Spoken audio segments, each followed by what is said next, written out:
Ever thought about how you compare to a true Parisian girl? Well, I have, and this is how it turned out. Shaggy hair, bangs, red lipstick, skinny, self-confident, still working on it. So as you can see, the main way I'm similar to a Parisian woman lies in our mutual appreciation of baguettes. So who exactly is this elusive Parisian lady? A Parisian woman is a legendary creature, like a unicorn. No one has seen her and everyone knows her, wrote Jean-Louis Bory in the pre-Instagram era. Nowadays, thanks to the never-ending scroll on social media, we don't just know her, we can totally keep up with every move she makes, one step at a time. Léa Sfez, Jeanne Damas, Caroline de Maigret, Chloé Le Carré, and many others have built successful careers of a true Parisian girl.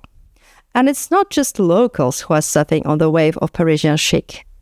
Recently, Kendall Jenner appeared on Vogue's official YouTube channel showing all of us peasants how to look French by using a red drugstore lipstick. 3.7 million views.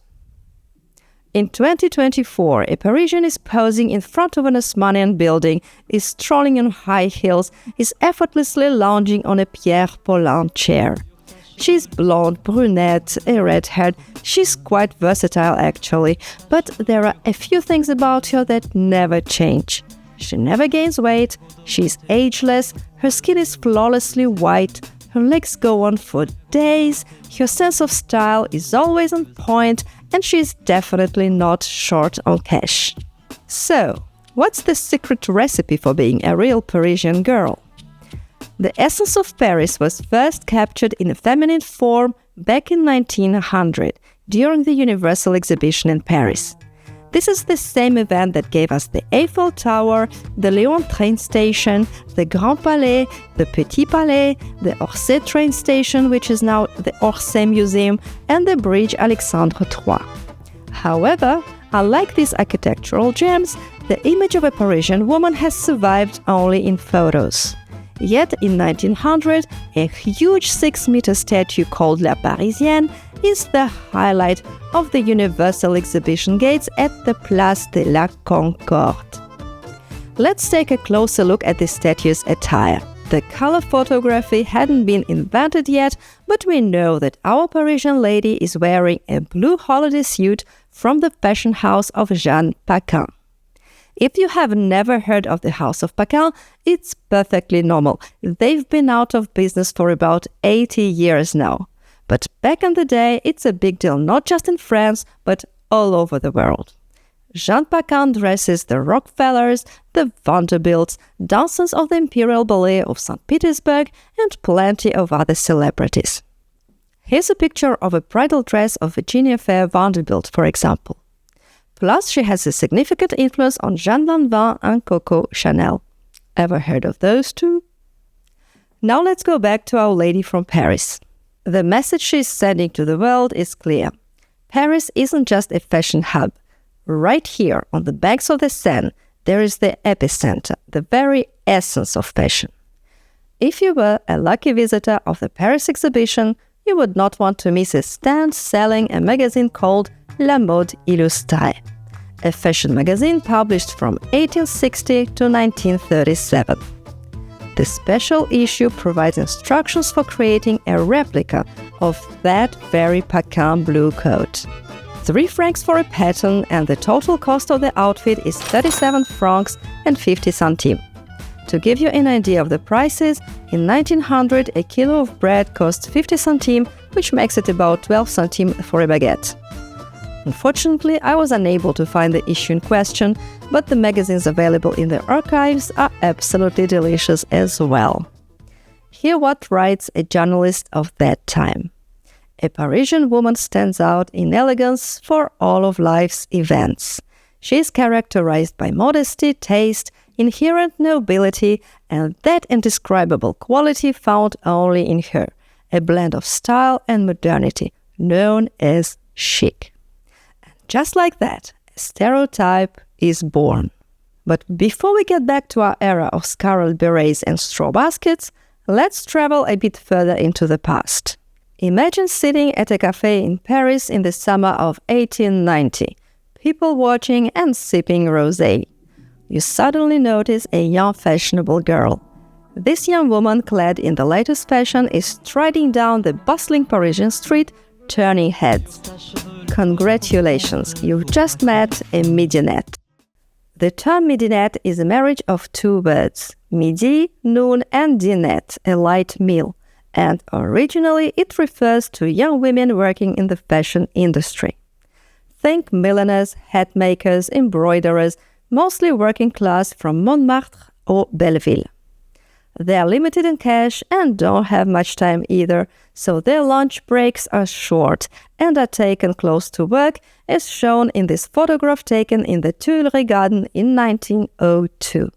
This eating habit draws unanimous disapproval from the authors of the 19th century, who curiously happen to be wealthy Catholic men. The arguments presented are primarily hygienic. The midday meal is of poor quality, eaten too quickly and thus poorly digested, which would be detrimental to the girl's health. However, what obsesses the authors is not so much the fact that workers eat outside, but that they eat outside the household. The danger is thus of a sexual nature, as eating out raises the threat of encounters. This is how Charles Benoit describes the meal of a seamstress. She who barely earns enough to feed herself, who eats so hastily at noon, she has a dream, to be able to eat at the restaurant which she imagines as a place of delights. As soon as she has a few coins, she will go, and once she has gone, she will not be able to stop, vow to vanity and pleasure. One day soon, she will meet a worker like her, quick to make advances. So, these poor girls might end up in a risky spot like a restaurant, being in a close proximity to handsome French men. But hey, at least they're completely up to date with the latest fashion trends, which is not a surprise as they work on Rue de la Paix, a hub for the most fashionable French design houses of the time.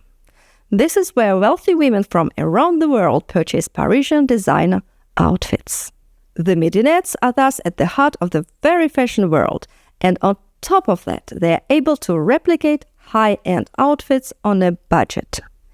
So it is believed that those milliners, hat makers, and embroiderers from Rue de la Paix are at the origin of that sexy je ne sais quoi vibe.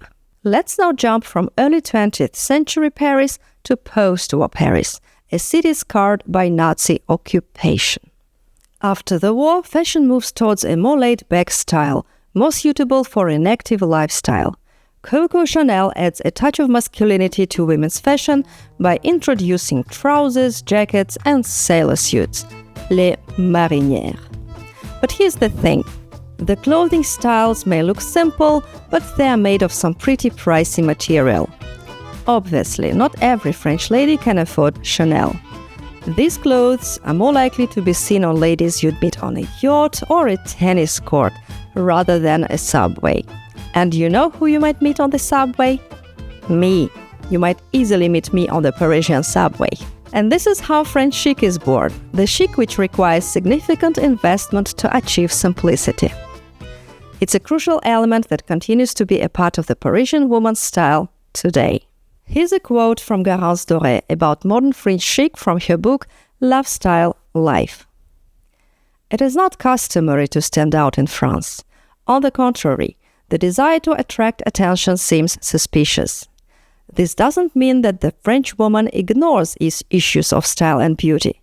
It just means that they have been perfected in such a way as to look as natural as possible, without overshadowing those who are nearby.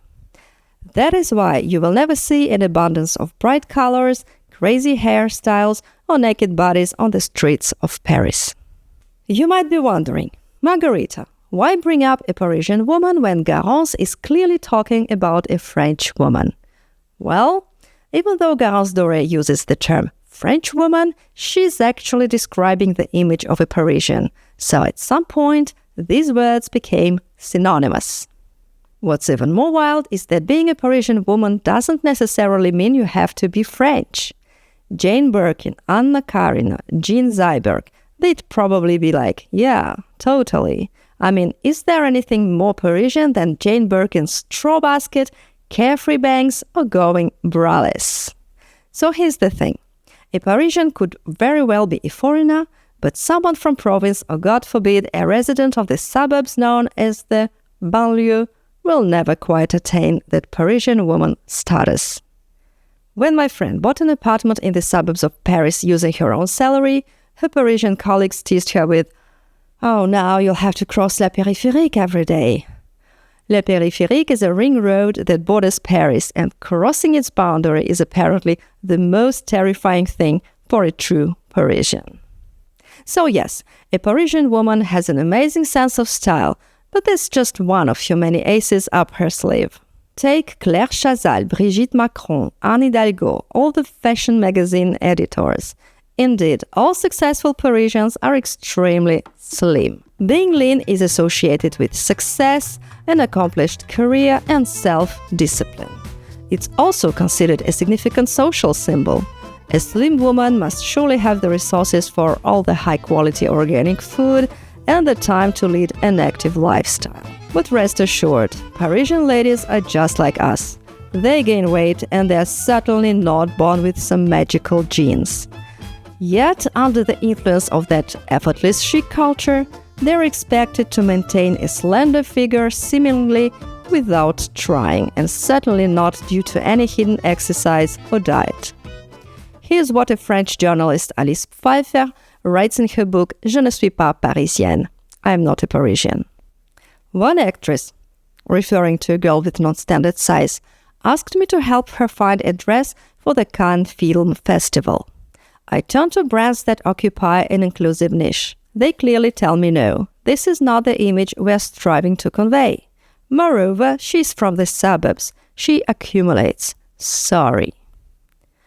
Today, the image of the Parisian woman appears in advertising campaigns, in magazines, and across social platforms.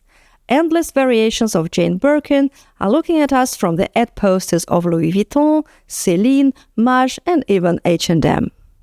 The Parisian woman sells like hotcakes.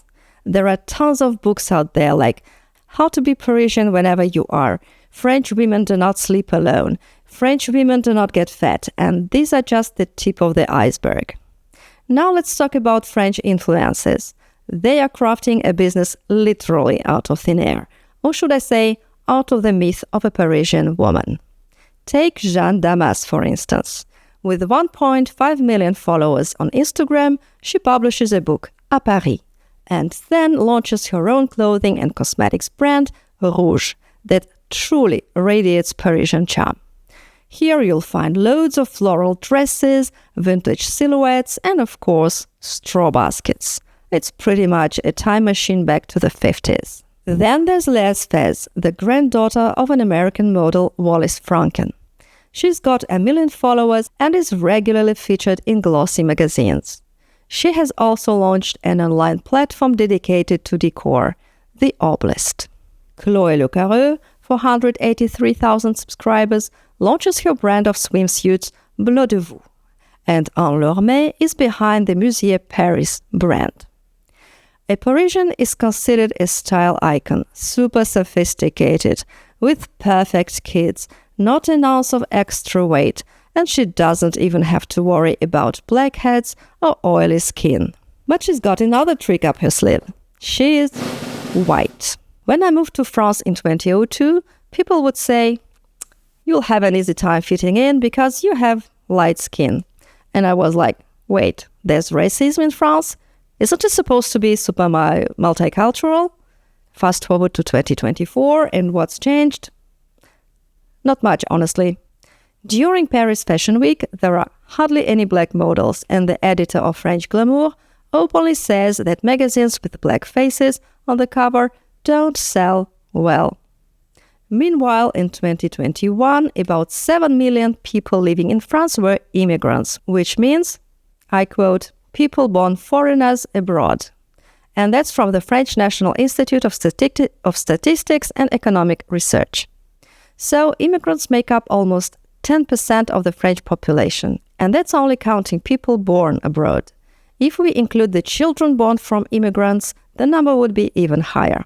And it's normal, right? People move around the world looking for a better life, and developed countries need more taxpayers. Despite all of this, France still hasn't shaken off the prejudices that seem left over from the colonial wars. Flore Coquerel, a French woman of African descent, was crowned Miss France in 2014. This whole event triggers a literal shitstorm. We're talking nasty comments on social media, some seriously offensive tweets, and even letters. The whole thing got so bad that her dad had to write a public letter in Le Monde addressing all the racism directed at his daughter. But this incident pales in comparison to Sonia Rolland, Miss France 2000. This girl received approximately 3,000 insulting letters, death threats, and racial slurs etched on her car. She was also sent an envelope containing feces, accompanied by a note declaring, "This is what I feel when I see you on TV." J'ai reçu environ 2700 lettres d'insultes, de choses complètement aberrantes. Hein. Vous savez, quand vous recevez des excréments dans des enveloppes, d'ailleurs, à partir de ce jour-là, j'ai toujours ouvert mes enveloppes avec des gants. J'ai toujours pris mes gants, d'ailleurs, pour ça. Mais non, c'est un traumatisme quand on a 18 ans parce que on ne s'attend pas à ça. On vit un truc tellement énorme. So we've examined all the ingredients that make up a true Parisian.